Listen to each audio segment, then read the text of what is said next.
إن الذين آمنوا والذين هادوا والنصارى والصابئين من آمن بالله واليوم الآخر وعمل صالحا فلهم أجرهم عند ربهم ولا خوف عليهم ولا هم يحزنون وإذ أخذنا ميثاقكم ورفعنا فوقكم الطور خذوا ما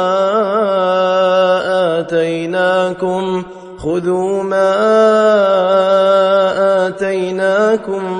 بقوة واذكروا ما فيه لعلكم تتقون ثم توليتم من بعد ذلك فلولا فضل الله عليكم ورحمته لكنتم من الخاسرين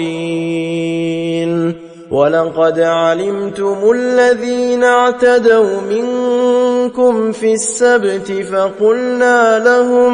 فقلنا لهم كونوا قردة خاسئين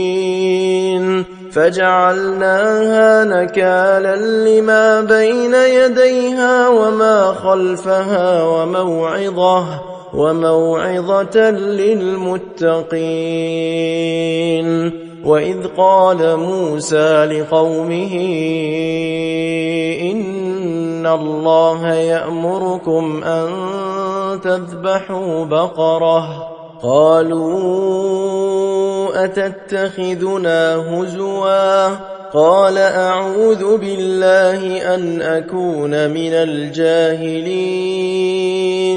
قالوا ادع لنا ربك يبين لنا ما هي قال إنه يقول إنها بقرة لا فارض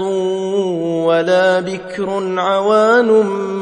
بين ذلك فافعلوا ما تؤمرون قالوا ادع لنا ربك يبين لنا ما لونها قال إنه يقول إنها بقرة صفراء فاقع لونها تسر الناظرين